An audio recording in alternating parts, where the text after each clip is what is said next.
All right, another episode from the coach's desk. We actually had a list when we started sitting down making these, but we keep popping up with different ideas. This is the list. These are all the new ideas. This is all the new ideas right here. So, but we're gonna get enough whiskey in Jordan where he's gonna start reading the emails in the author's voice after we get a few more whiskeys in them.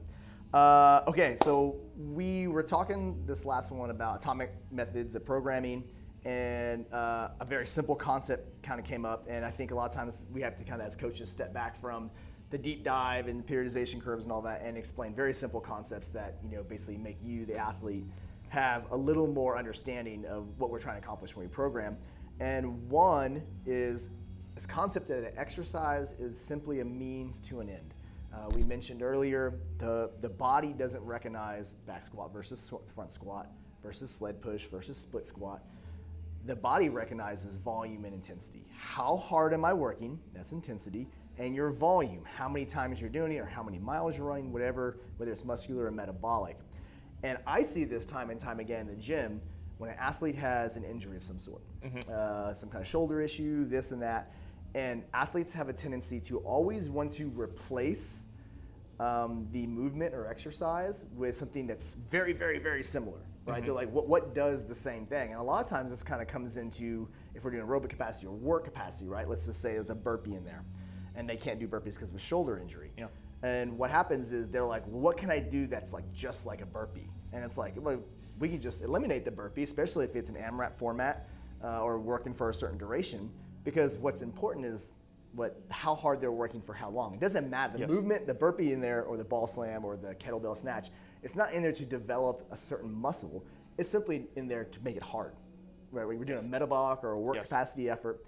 And so let's talk about this idea that exercises are just a means to an end, and this idea of like question you always gets asked, what's the best exercise? Yes, and I want to, I want to say that, obviously, if you're going to do a burpee, then your shoulders and chest are going to feel a certain amount of fatigue. Yep. But if your shoulder is preventing you from being able to do a burpee safely, where basically you could leave the gym as healthy as you came into the gym, then, but you can't do that, right?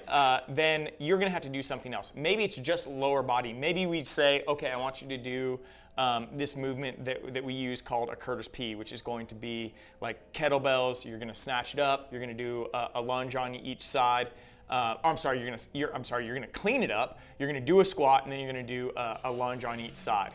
And then we typically have a push or a press in there, but for this athlete with an injured shoulder, we're not going to have them do a press because we don't want them fatiguing over the course of time and then adding to their injury by pressing overhead. We're just going to remove that part of the exercise. Well, now we have them working just the lower body. And so the detractor out there may say, well, I mean, if you're not doing burpees or if you're not doing push-ups, you're not getting the same upper body adaptation. And yes, that's true, but what are you getting? You're getting a total body exercise.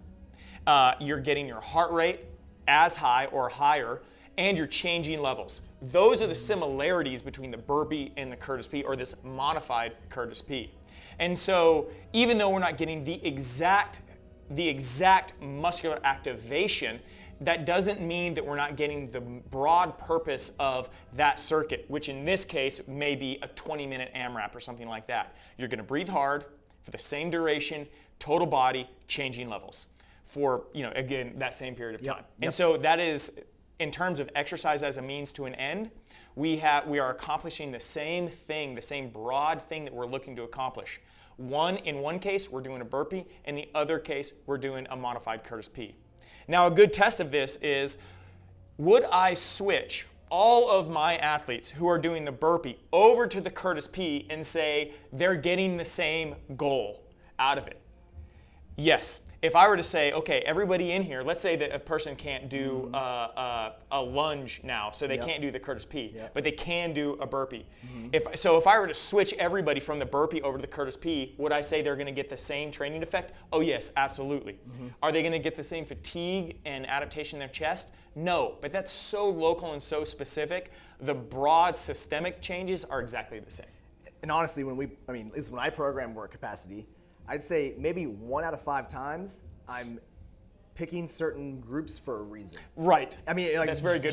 Generally speaking, it's like I need metabolic work at this intensity, whether it's average power or max power, for this duration. That's how we design work capacity. So in theory, the purpose of a circuit, let's just say average power for 15 minutes, okay? We could design 20 different circuits, and we could have 20 different athletes, and all those athletes would do a different circuit.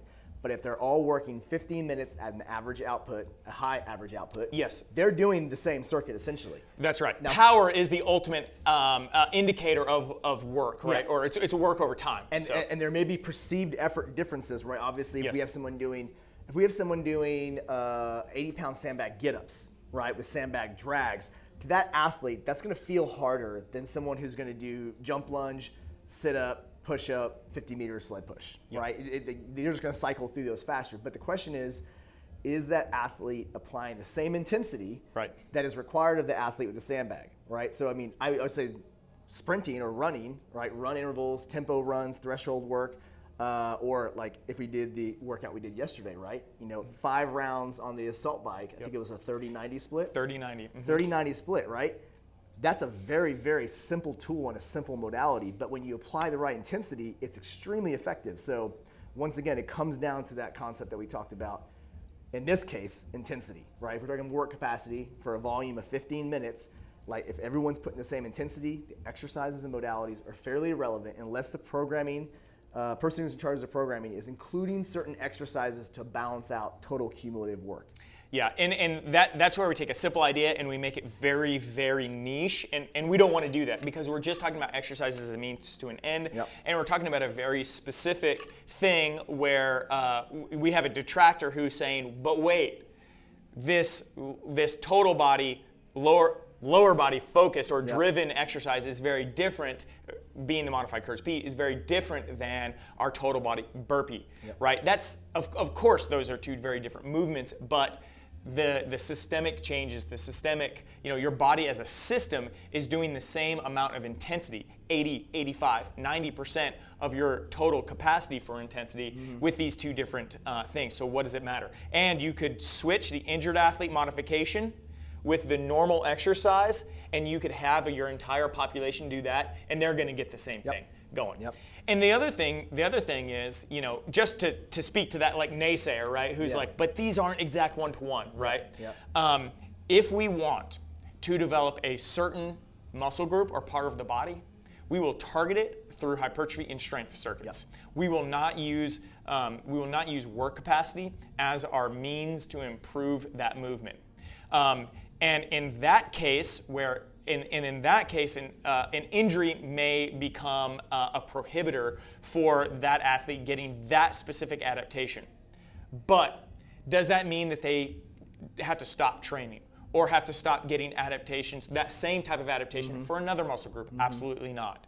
Or in the case where an athlete can't do a front squat because their wrist it doesn't have the flexibility. Maybe they have plates in their wrist from an injury from when they played sports in high school, and they can't get this. They can't even handle this because of the pressure that it puts on it. Well, we can just have them do back squat. Or we can have them do an extension with their hips on the ground like a hip bridge. In all of these cases, we're having them work through a at least 90-degree bend at the hips and then at least a 180-degree extension. And so where they're working the same range of motion, they're working the same muscle groups and the same relative proportion to one another, not exactly the same, but very similar, and we're accommodating to what they can actually perform. Exercises are just a means to an end.